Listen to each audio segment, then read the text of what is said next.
What happens when you get another bank heist movie set with zombies but slap in some blokes from London? You kick things off for a fight between Cockneys versus zombies. Now, as an American, I'm blissfully ignorant of anything that isn't within the 50 or soon to be 51 states of America. Our current government is really trying to pull a Fallout and annex Canada. Oh, Canada, we stand, and the rock is red. Having covered numerous British zombie comedies, many people suggested over the last few years that I cover something involving Cockneys fighting the undead. I held off because, well, what the hell is a Cockney? For a more blimey opinion, here is London correspondent Munt Punt, aka TK Shield. Thanks, Zach. Contrary to American belief, not all English people are actually from London, so I had to do some digging. I had to ask my mum, who was from London, and she told me that there are no traditional Cockneys anymore, because Cockneys are from East London and born under the Bow Bells, which was a bell that was destroyed in World War II, so yeah, they don't exist anymore, technically. However, if you want to be technical, it's just people born in East London who talk a bit funny, innit? Thanks, Governor. Can this movie excel as another brilliant British zombie comedy like Shaun of the Dead before it, or will it simply be another forgotten failure like Shed of the Dead or Doghouse? Today we are discussing Cockneys vs. Zombies. Can the British survive a zombie apocalypse?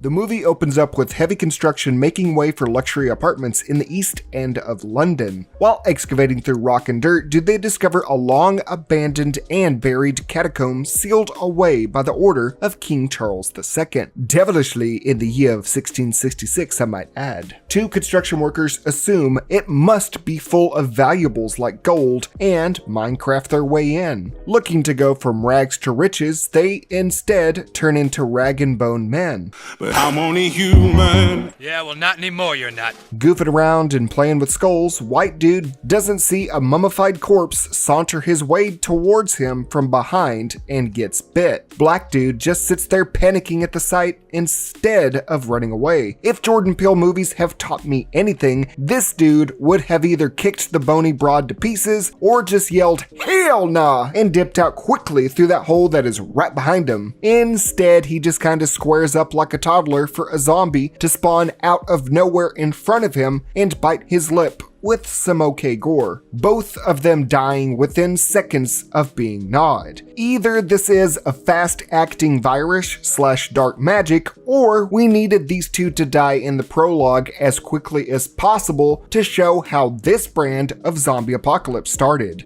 Honestly, I really dig this whole Deadites were sealed away by the king hundreds of years ago shtick. Kinda feels like a mixture of how the dragons of Reign of Fire were unleashed and the second blight plague of Zombie U. We then cut to two brothers named Terry and Andy planning a bank heist with an untraceable rinky-dink van that has trouble starting. As they gather their crew of misfits, we get glimpses into their character and dynamics, all accentuated by very quick flashbacks showing how dysfunctional they all are. The older brother Andy has a knack for starting shit while Terry stays out of trouble, driving up under a bridge to an Iraq war veteran named Mental Mickey, which will be the muscle of this operation. Because of a steel plate in his head, he literally headbangs others to submission and even dents cars with his forehead as an intimidation factor. This man is metal in every sense of the word. The motive for this heist is revealed to be for their granddad, Ray, needing the money to save his retirement home from being demolished for those luxury apartments. The retirement home being called Bow's Bells, a direct reference to the naming conventions of a Cockney, referring to the church bells of the Church of St. Mary Le Bow. It's often said in London that anyone born within earshot of these bells was considered to be Cockney, originally referring to someone brought up on the high end of society with a weakened mentality, evolving over hundreds of years to refer to a specific way of speaking that some Londoners and Brits have. Ironically, the Church of St. Mary Le Bow was recreated after the Great Fire of London, which so happened to occur in 1666, the same year that King Charles II ordered the sealing of the zombie-filled tomb. Ray is an ornery mug who spent his youth killing Nazis. Being a hard-ass, he reams his grandsons about doing more with their life instead of just working for Meals on Wheels for his assisted living home, not knowing what they are about to do for him, but also somewhat paralleling Shaun of the Dead in terms of the main character's life prior to the impending pandemic, being wayward souls with no direction until the undead puts them on the right path. Ray threatens a demolition man making measurements on the building, saying his fellow old folk deserve to eat in peace without being reminded of their coming eviction. Ray sits with an old woman discussing their futures and where they will go after this. Ray, with his advanced age and history within Eastern London, says that he will be forced to move up north, a place that he has never resided or even wanted to go. Stuck in his ways, but also knowing inevitably, and before long, his age will catch up with him and everyone else there. What else am I going to do while I'm in here? Sit around waiting for the Grim Reaper to come and put us all out of our misery? Other residents line up to get some meals on wheels, one being a former gangster talking about whacking people, and another a cock on wheels. This guy is a full showcase of a full Cockney accent from this chum bewildering and confusing others. Apples and pears, cares and woes, nose in me boat, throat. Don't you talk English? Showing how predominantly rhyming is a key part of the phonics of the Cockney accent, mixing pairs and stairs. I mean, that whole exchange kinda makes my brain go. Terry and Andy ask if going through with a bank heist is the right thing to do, as they remember wise words from their deceased parents. Ones involving how the working class are always looked down upon, that one should always do what's right, and above all else, anything is possible through hard work and family. Come on, you fucking pigs! Come on, you'll never take us alive! Probably not the best role models. Well, I guess the apple doesn't fall far from the tree. While we have been delving into the motivations of these characters, some may be questioning at this point if there are zombies, if there's any zombie aspects of this so far. But you can't have a truly great zombie story without fleshed out living for the dead to possibly sink their teeth into. All while these plans are moving forward and the retired sit in uncertainty, we see buzzards looming over London. Decent imagery for the rumblings of dead. Much like Shaun of the Dead, the characters hear but ignore broadcasts detailing the beginning of the outbreak as hazmat teams scramble to clean up the mess at the construction lot. The two blokes retrieve the getaway van as they go and pick up their A-team, or B-team, or soon-to-be Z-team.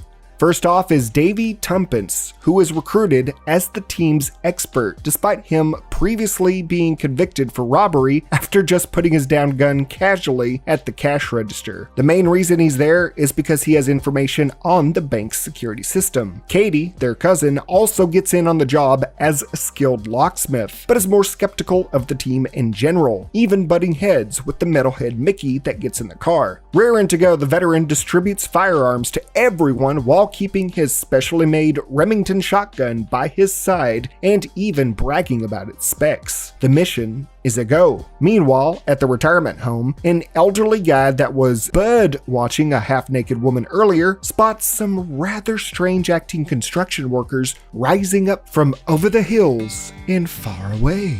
The van is stopped when a horde of rats blocks their way, a reference to the Black Plague, or how even plague spreaders like them are running from this new deadly disease sprouting up, all while buzzards have begun to fly overhead. With the increasing number of corpses, the buzzards have taken flight. The dead are rising. The bank heist squad take their time discussing how they will not use the guns, stating how they are simply for intimidation and nothing more. Really hope this won't be a conflict of self-interest when the undead come knocking. Donning fake mustaches and construction attire, they walk into the bank, expecting instant conflict. But because of the bank manager's previous call in the movie with the luxury construction foreman, She was expecting a crew of construction workers to arrive so that she can embezzle, frankly, a shit ton of cash. When she realizes these construction people aren't what they appear to be, she triggers a silent alarm before Mental Mickey puts her at gunpoint. They are now looking at a score of not a couple £100,000, but of £2.5 million.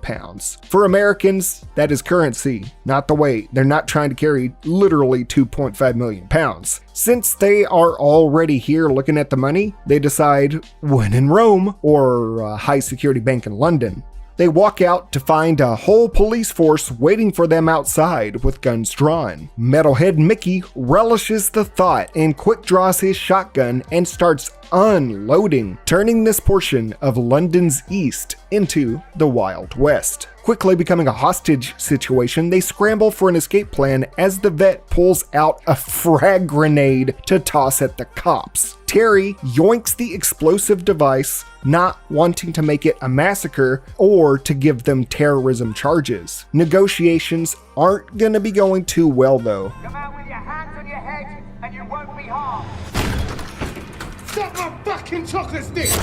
Back at the old folks' home, it becomes the first place attacked by the zombie horde. 2 of the staff are eaten alive on the spot, while Ray takes a power saw and executes half of a decapitation on the first zombie that he sees. This dude had them war flashbacks and did not hesitate to get some head with some decent effects. His friend, Peggy, also jams a lamp in a deadite's head to give it some shock value. But then we dial back to the bank. Mickey is taking charge of the heist. He is now the impromptu leader, and then bursts outside with 2 hostages, trying to get an escape vehicle for them to find that the entire police force is miraculously gone. The streets are a mess with shambling dead and dismembered corpses around, while civilians are running away in fear. Mickey, not even knowing there are zombies afoot, whips out his Remington and just blows this one random dude away. Metalhead really just wanted an excuse to shoot someone. Dude didn't even know of the living dead yet. He literally just said, screw that guy over there, and pulled a Homer. Your ear. Dad, you killed the zombie Flanders. You was a zombie? They quickly realize the reality of their situation, and we get to see that this universe does in fact know what a zombie is. Zombies. You sure? Pretty sure. Despite knowing what zombies are, they let the slow-moving cannibals approach pretty damn easily. Not only that, but Andy sees a woman bitten on the ground, just sitting there bleeding and screaming, and then he decides, Jiminy Cricket, why don't we save this bird and keep her in our getaway van? What could possibly go wrong, lads? The van struggles to start, but thanks to Andy's magic touch, they get away. Not from a successful heist, but the undead. Not really though, as the random lady instantly turns and begins to attack. Good to see that it's a pretty consistent turn rate. As they hold her off, the back doors of the van open as Nikki pops her in the chest with the shotgun. Honestly, it's funny as hell watching the ragdoll physics here as she goes flying out the back. Kudos on that. But also, I gotta give them props for remembering that this is indeed a shotgun. The noise from it causes everyone's ears to ring, including the audience, and nearly go deaf in that tight space. Good to know the blokes behind this movie realize how guns actually work. Not too long after, do the bags full of money pop from dye packs releasing smoke. Disoriented and slightly asphyxiating, they continue on. The old folks' home is now just the old folks. With the doors locked, the walking near dead, led by Ray, attempt to escape but are met with 2 groups of zombies blocking both ways in the back alley. Nowhere else to go, they secure themselves in the kitchen. Thankfully for them, these are the slow versions of the undead, or else the zombies would have been having the senior male dine-in special. The heist crew arrives at the safe house to get their bearings when a singular zombie strolls up to them, I guess forgetting that each of them was handed a weapon earlier, most of them just gawk at it, questioning why the zombies are so slow. All except for Mickey, who mouses up and gleefully whips out his Remington again. With this sluggish moving target, he pops him once in the left shoulder and then disarms him, literally. The way his arm flies off, mwah, fantastique. The Full Metal Jacket head's ego does get hurt seeing it still shambling towards him after shooting it twice, as he pops another shell into its left leg, skinning it down to the bone as it falls to the ground. Gore effects are a plus here. Most of the group knows what a zombie is, yet lets the nutcase unload valuable ammo wastefully and just kinda avoids the whole shoot him in the head valuable information to tell him. He just sits there gloating about his kill, despite it still, moving around and breathing and shit, and gets bit. He sits there freaking out as they all decide now is the time to discuss the proper way to kill a zombie. How'd you even know that? Everyone knows that. Everyone except the guy who gets excited at the idea of shooting people. We then get probably one of the most brilliant zombie sight gags I have seen in quite a long time. Come here.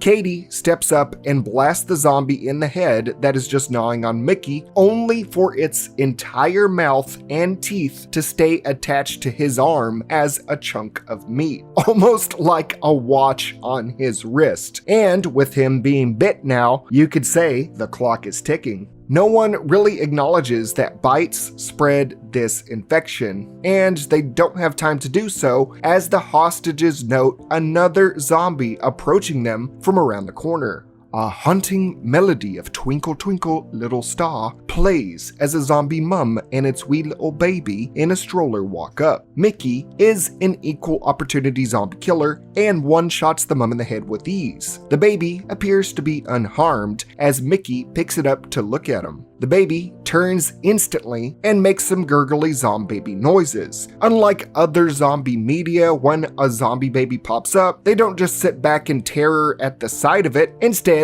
we get this. They're gonna do what any reasonable person would do and kick a field goal with that pint-sized flesh eater. The sight gags and slapstick are really utilizing the zombie aspects, and I'm all for it, especially since the crotch goblin was kicked into a billboard advertising a campaign against child cruelty, with a target that literally missed the bullseye. Top-notch sight gag there.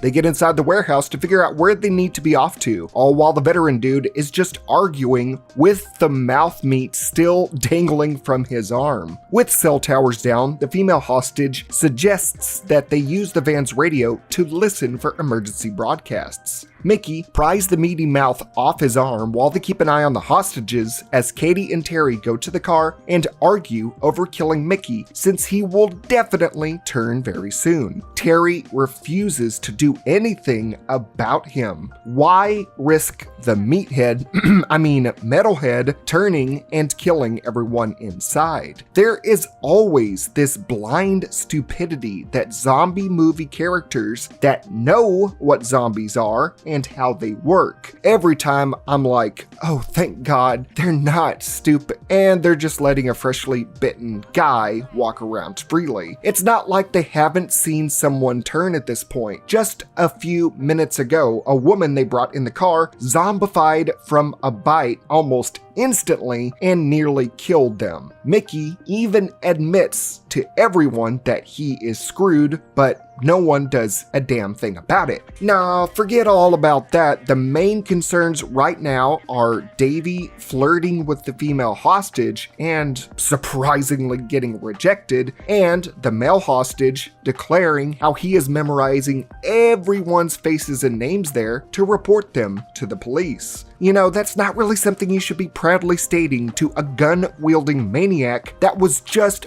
bitten in the middle of a zombie outbreak when there are no police to report them to. This dude's cocky attitude about being so matter-of-fact to the point that it could get him killed for it reminds me of David from Shaun of the Dead. Katie and Terry return, relaying information that the East End of London is overrun with quarantine efforts shutting it off to try and prevent the horde reaching the capital. They are essentially trapped with the dead, detailing a mutative virus.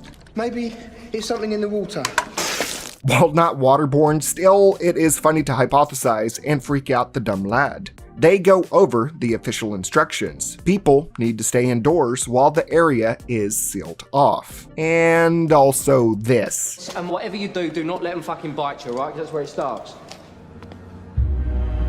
Again, you are directly acknowledging the metal elephant in the room, but you just don't do anything about it? I get it's a horror comedy. You have to suspend disbelief sometimes and turn your brain off and shit, but common sense is common sense. You're gonna have to deal with that. The characters just say bollocks to this mental health hazard and instead have a powwow about Granddad. Their mission now shifts to going to the Belbows retirement home in order to rescue their grandfather.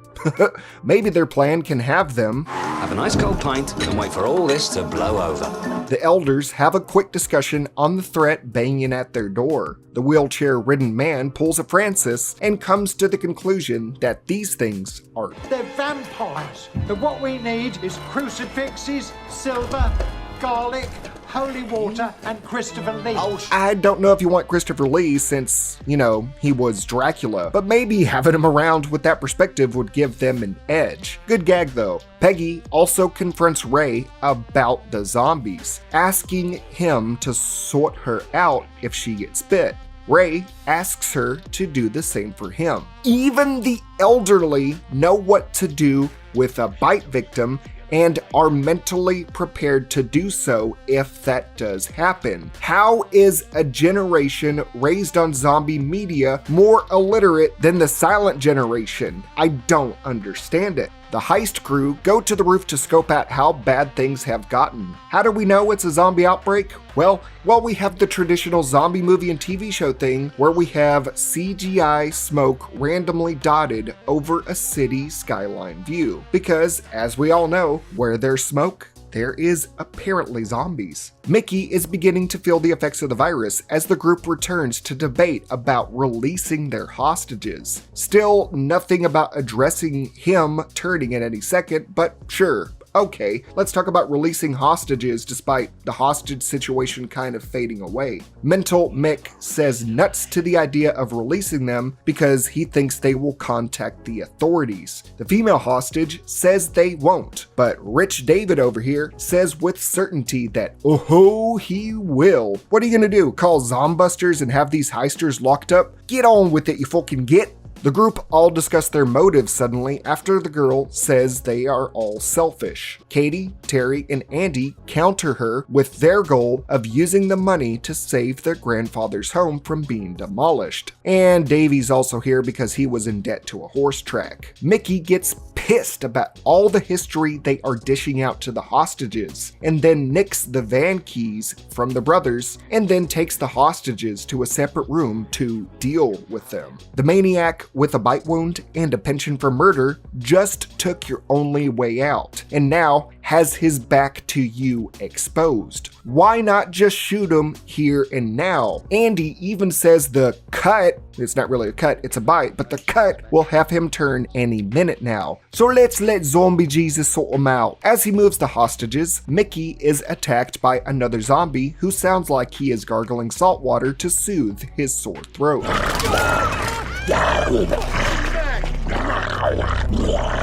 Mickey snaps his neck like an owl. The visual is a real hoot, but it does nothing to kill the Deadite. So he turns it again for a full 360 view. The thing is still alive and relatively not bitey. He's not really putting up a fight. So Mickey pops the cork on him and rips its head off. This dude is jacked to be able to do that so easily. Most of the zombie kills so far have been pretty unique and well executed. I am enjoying it. The old folks look out the retirement home window to see one of their own, named Hamish, is still outside completely asleep with zombies all around him, but not really doing anything. Both he and the undead are unaware of each other. They probably think he's dead already. The old raspberry tot wakes up and struggles to heal them as they plead for him to run inside. Another premium gag on the zombie medium here, as the walker-bound senior slowly gets up and makes his way there, trying to get within earshot. He's just going, "Huh? What'd you say? Can't hear you. Speak up!" Not realizing a bloody corpse is right on his tail. He finally hears them screaming about zombies, turns around, and gets a scared jolt. I love this little jump he does here as he begins to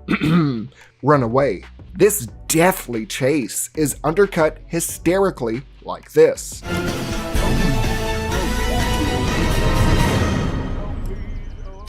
The chase really heats up as Ray takes the wheelchair and rolls outside to save his friend. This group of geriatrics is easily able to fend off the Walking Dead with a punch, kick, handbags, and ironically enough, a walker to get Amish inside. Mickey ties the hostages to metal beams as he sinks deeper into his chair and his symptoms. The hostages are pleading with him to please go to a hospital. I love the fact that survivors, when they know a zombie apocalypse is happening, bring up medical services like they are still active. What good is a hospital gonna do when there's no hospital? Andy comes back inside to get attacked by a hidden zombo as the group struggles to kill this one zombie with both a melee weapon and a handgun. It is really annoying to see how hard they struggle to kill one undead when they know how to kill them with something to the head, when the old folks just fended off an entire horde with non-weapons like it was nothing. The elderly had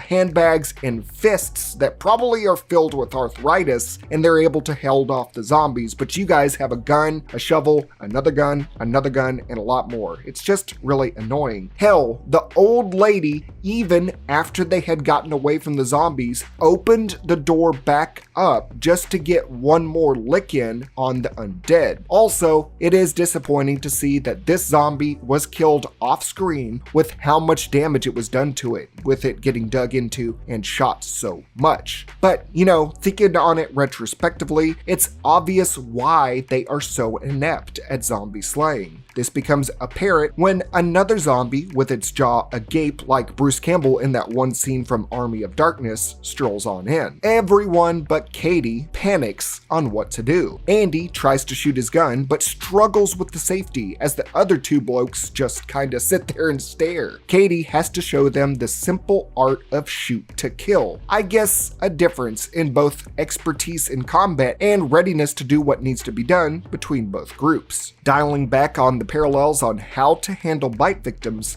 and how to combat the dead. It's a decent enough excuse for character stupidity at least. Mickey finally reanimates with the two hostages unable to do anything as the group rushes back in to save them. Andy finally gets the cojones to shoot a zombie, but thanks to the Jarhead's military history, the metal plate in his head actually deflects the bullets, making him immune to headshots. While I don't think metal plates in the head would be fully able to do this, it is a creative way to make a zombie more threatening and to shrug off the undead's generic weak spot, especially with the main characters finally discovering how to kill a zombie only for it to be ineffective. Coming full circle, Terry takes that fragmentation grenade from earlier that he yoinked from the veteran and shoves it in zombie Mickey's mouth. The robbed zombie realizes the pulled pin grenade in his mouth before exploding in a mind-blowing ball of fire. Probably my favorite kill so far, and a smart way to bring back that little tidbit from earlier. In the confusion, the male hostage takes the shotgun and demands that they all march outside so that the criminals can all be sent to prison. In a very reminiscent way, this guy, shot for shot, reminds me of David's death scene in Shaun of the Dead, having his back to a weakened/open area to be demanding or reconciling what to do with the situation as a blonde female female tries to reason with them on how stupid they are acting, only for a horde of zombies to bust through and attack the unaware bastard and have him be completely torn apart like a blimey buffet, dying like Captain Rhodes in Day of the Dead.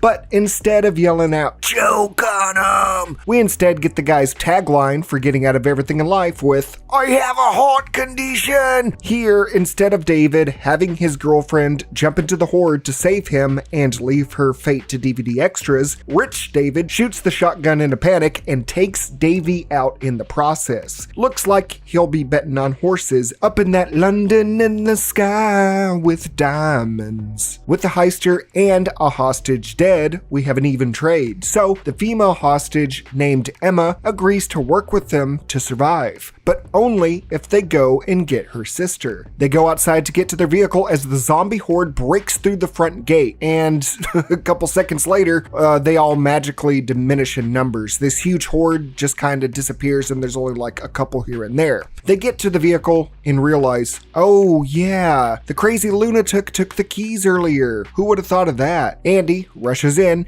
and can suddenly headshot zombies with ease while running. I guess that quick tutorial from Katie earlier makes you an expert marksman. He finds the lower half of Mickey's corpse and pulls out the legs, then struggles to find the keys in his pockets. While the giblet effects are awesome, why the hell does he just sit there while one singular zombie reanimates? He does have no ammo left, so he kinda just violently vibrates there. Dude, either run away or just kick the slow moving thing and then run. But nope, have to have your brother come out of nowhere and save you because of this equivalent to the immortal snail meme. You know, the whole meme where the snail, if it catches you, you die, but it's extremely slow. That's basically what this scene is. The brothers argue about saving ammunition since it's so scarce, and then Andy actually kicks a zombie out of the way as he's getting into the car. He couldn't have done that before. The movie has a delicate balance of people acting obliviously idiotic in one part just for them to turn around and say,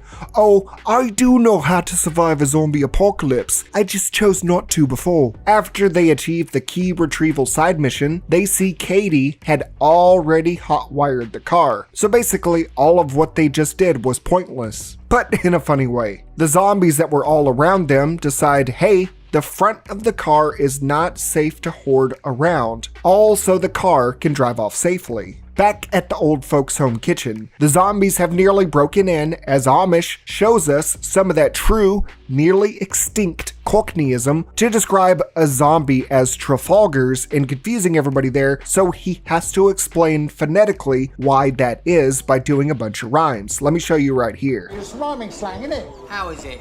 Well, Trafalgar Square, Fox and Air, Airy Greek, 5-day week, weak and feeble, pins and needles, needle and stitch, Abercrombie and Fitch, Abercrombie zombie.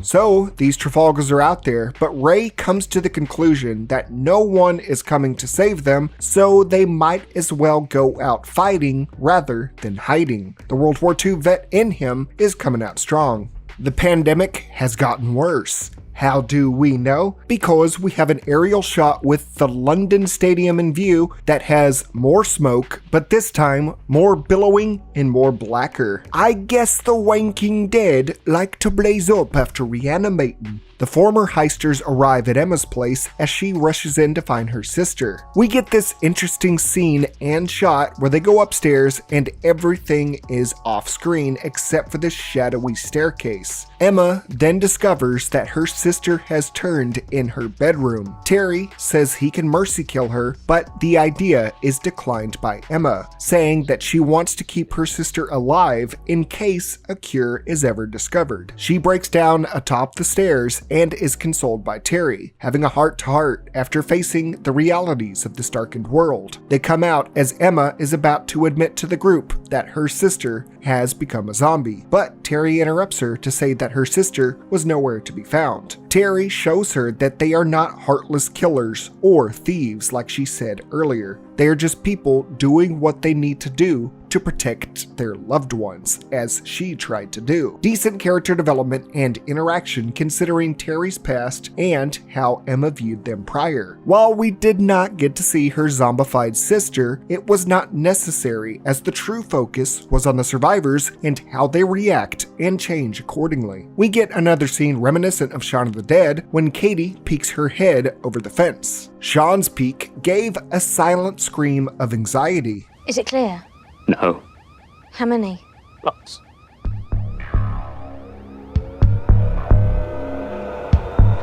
While Katie is more annoyed than anything. Fuck. What? Leprechauns, what do you think? Both at the roadblock and Andy asking what the problem is. Although a leprechaun outbreak movie set in London would be a charm. Lucky for them, they witness what the British are most well known for, even in death. A group of zombies wearing football attire, aka soccer for us Americans, donning red team colors with the other in blue, horde up against each other and start what is the rigor mortis version of a post-football riot. Even after the brains have effectively shut down, they still find the time to fight each other over sports. Although in their previous lives, I don't think much has changed mentally. Come on, England! You tell us something your mum doesn't know. Yeah. This red versus blue, Manchester versus London, Crips versus Blood, Blastoise versus Charizard, it is a tale as old as time color conflict. It is just hilarious to see zombies doing this. While the zombies haven't really been characterized or detailed at all or that much throughout the film, I'm glad to see the trope of a glimmer of their former personalities shining through, since so many Londoners and Brits in general are so passionate, yeah, that's the word, passionate about their football, leaving the group to freely move forward while the cannibalistic football fans are distracted. We do get to see some fighting where they kind of stab each other. They do know how to use tools. The only time they use tools is to kill each other over former football fanaticism, but really cool. It's pretty good. I enjoy it. Terry begins to doubt if he can save his grandfather with how grim things are looking. Their car is small and junky, and they have no ammunition left for their guns. They all say that Terry has helped them so much and that they all owe him, as Katie states that Mickey probably still has his entire weapons cache in his old lockup.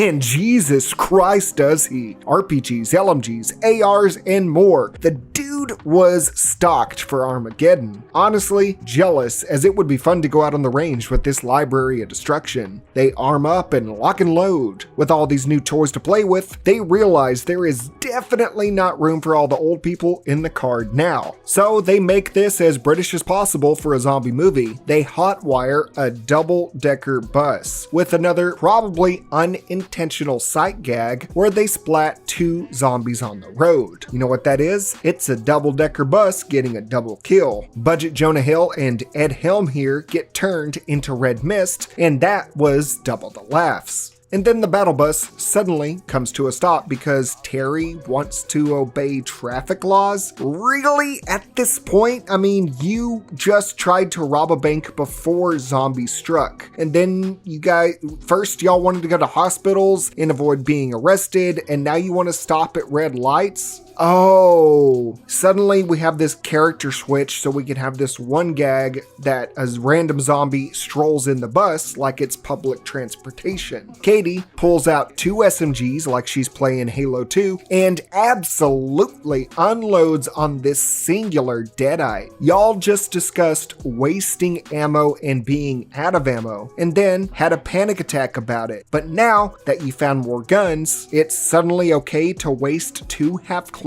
on one singular zombie? I get they were going for a badass girl moment, but come on, lass. At least she has this one-liner of, No ticket.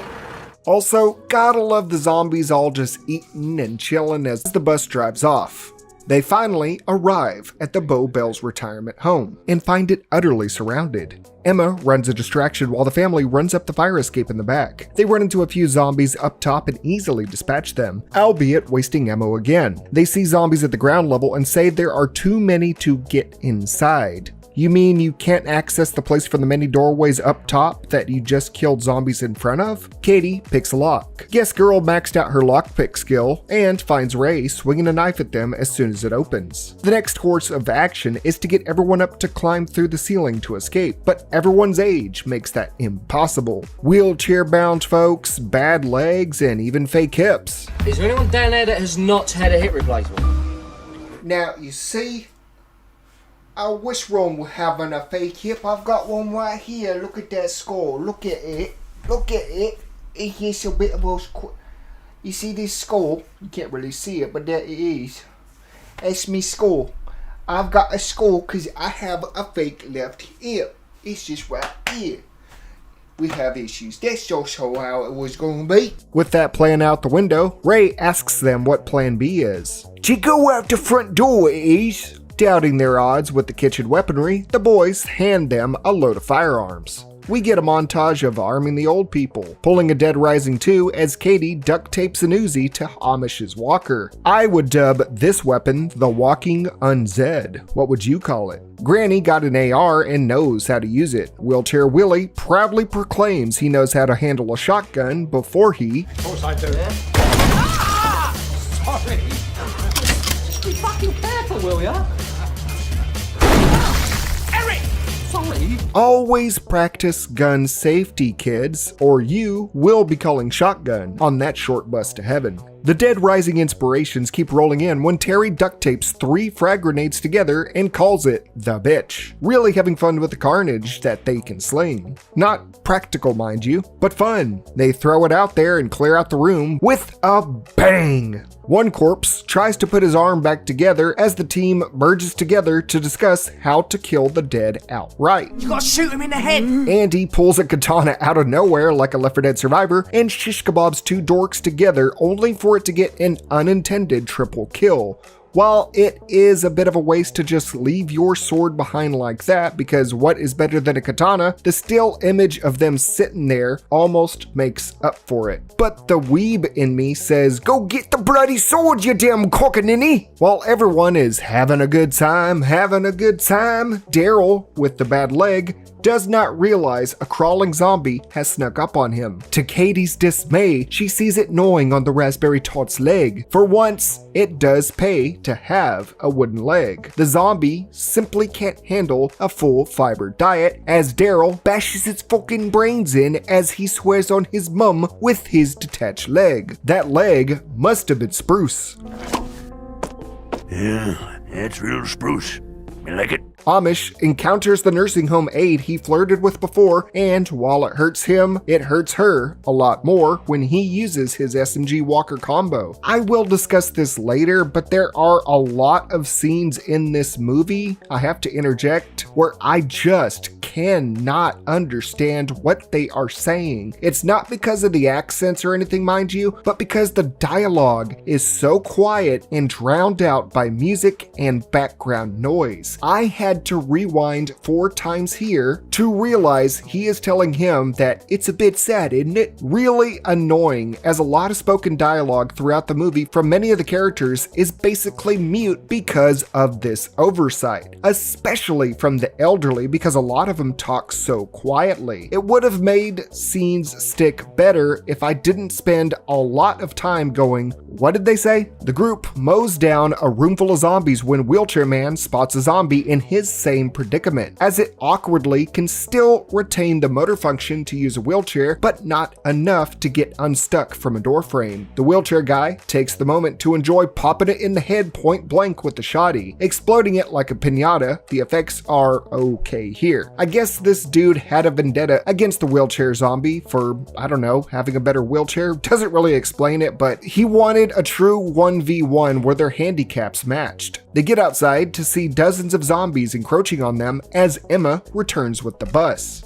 They walk single file into the double-decker, not even going double time, and are easily able to get away and get in without any issue. I am really wondering how these dead were able to overtake the East End so easily, but I'm sure there will be some people in the comment section turning this into a political argument over that portion of London and its people, but you know what, I'm gonna leave that to y'all. I have no horse in this race. Emma meets Ray, who asks her how she knows them. She bluntly states to him that they met during their robbery, in which they have to admit to their grandfather how they tried to rob a bank to prevent his home from being destroyed. While Ray does show disappointment at their rash decision to do something so reckless in a similar fashion to their parents that died doing the same thing, and to do so after he had pleaded with them countless times to just make an honest living and get honest jobs. At the end of the day, he is more thankful to them to risk their lives just to make sure his lot was taken care of and to pull off such a bounty in the process, while coming to the nursing home in general to save them.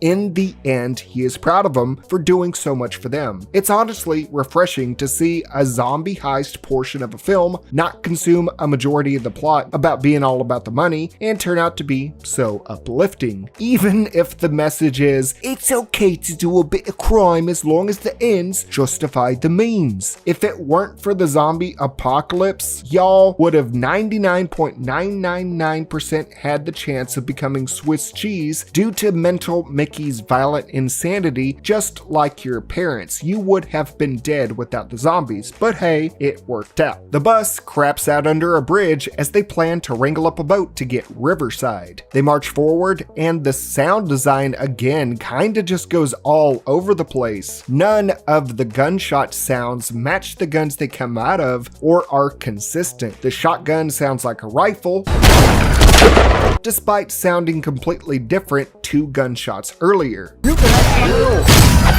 Hell, here the gunshots the gunshots aren't even in sync, and even this AR looking ass gun is apparently silenced. They just forgot to put the gunshot sound. I'm happy they were knowledgeable on guns to an extent, but it seems like they went out the window in post-production with the sound design again.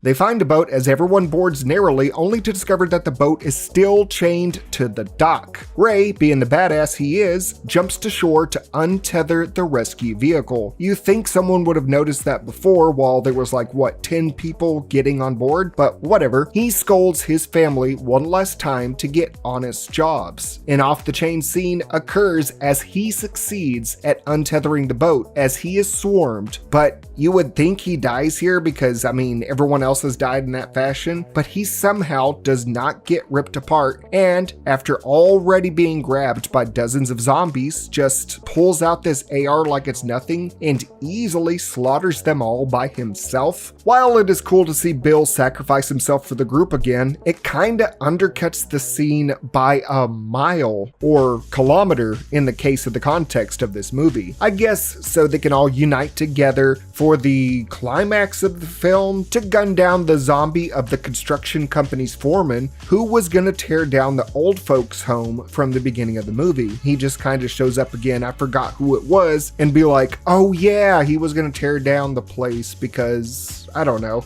he was the villain. They return to the boat as we see that every single zombie is dead on the ground. It really makes you think they could have done this from the boat and prevented the whole sacrifice fake out and risking his life in the first place, but who wants to kill a bunch of zombies easily? We gotta do that. We get CGI helicopters rolling in over them with more CGI random smoke everywhere in the background to remind us that it is the end of the movie, and while there is still zombies smoking out there, the military has rolled in to say that this is a no smoking zone. They all question the fate of the East End of London, but Granddad interjects with a speech, stating that Londoners of this end are tough and kick ass, and then he shoots a few zombies to end the film. It just kinda ends there. The messaging kind of feels rushed, as it felt like the writing was like, oh yeah, they got on the boat, it's time to wrap it up. The plateau of the construction guy felt lackluster, and it just hopped one place to another with the setting without giving the characters the wherewithal in some points. Overall, I rather enjoyed this film. There wasn't much I disliked about it. It was dry in a humor sense, but that is much comedy from across the pond. Some scenes felt empty or not deep enough to warrant a chuckle or care from the cast, that I will admit. But it's still okay, or better than okay in most parts. My biggest gripes with it are few and far between. I will say that the sound mixing could have used a lot more tweaking, as you can barely hear the survivors of the background music and environmental sounds, making me have to rewind repeatedly just to get the full scope of dialogue. And that was even with the whole Cockney accent confusion that I went through with that one dude a couple times. And they really needed to fix up the gun sounds at the end there. That was just bad. While the zombies didn't play much into it as I would want from a zombie movie, the scenes that did include them were brilliantly used, despite the characters themselves feeling mostly flat, with some of the characters' actions feeling like they're being stupid or something just to fill up the movie's runtime. They have to act stupid just so there can be something going on. I rolled my eyes at having to deal with yet another bank heist scene in a zombie film being an integral part of the central plot, but unlike other zombie stories like Army of the Dead or Peninsula, where they go to a zombie-filled area to get money, they were in the middle of getting money from a bank when zombies broke out. So they weren't being completely stupid, they were just going and then cops show up. So it served a good purpose to give the characters a way to attain firearms in the middle of London, and to have dynamics between motivated criminals and their hostages, all while the parallel of their motive, the granddad Ray, is fending off the dead with his fellow elderly, focusing on jokes and gags, showing how even old folks can handle the slow-moving, stupid dead, both to show that the old people are not useless, and that, well, zombies of this caliber are not really a big threat when it comes to the grand scope of things. The strongest aspect of the film is its zombie kills and interactions. Kicking a zombie baby into literal targeted advertising against child abuse, that was great. Twisting a corpse's head off like a bottle cap, shooting at a metal-plated zombie's head only to be forced to shove a grenade down its throat and watch it explode, that was awesome. Explosively great. Having an elderly man on a walker being able to outrun a zombie in this kind of like lackluster chase scene, combining weapons for random shenanigans, the writers knew the generics of the zombie archetype and playfully made it work well. The old folks definitely deserved more screen time over the bank heisters, as they were much more enjoyable. The movie should have been completely around them, in my solemn opinion. It felt like splitting the movie into two groups made it where dynamics and character progression did not add up to much except some very shallow character ends. The zombie football fight was fun, but that was about the peak of it outside their gory deaths. And honestly, for most zombie media, that is all you really need. While it chops this up as a Cockneys versus zombies flick, the whole true Cockney thing kind of felt like it was mostly minor references that only a few Londoners would get, and then having just one really true Cockney person set in East London to differentiate the movie a bit from other British zombie flicks, just to give it a different title. While the movie had a budget of £2.25 million, it only made just over £100,000 in the worldwide box office. So it was a bit of a bomb, but rebroadcasts that people saw over the years maybe have equalized it, but it really, money-wise, did not perform all that well. I know a lot of people that have enjoyed it, and like I said at the beginning, people have been suggesting this movie to me for quite a while, and I'm glad that I finally got to go through and watch it. At the end of the day, I really like what it delivered, and I would give something like this a 6.9 out of 10. Not quite a 7, not quite a 6, but on the very high end of a sexy 6. Do you enjoy this movie? Do you not? Let me know in the comments below. Chip in a buck or something over on my Patreon or YouTube channel memberships to be on this list here. Thank you to Chago for editing this video together today. Support the channel by using code WOW at Gamersupps to get 10% off your order, and I'll probably get my own flavor at some point, and a waifu cup to hopefully make it Left 4 Dead inspired. Until next time, I'm Zach S, aka Wow Such Gaming. Never forget to stay happy, stay healthy, and most importantly, stay cow, you wanker!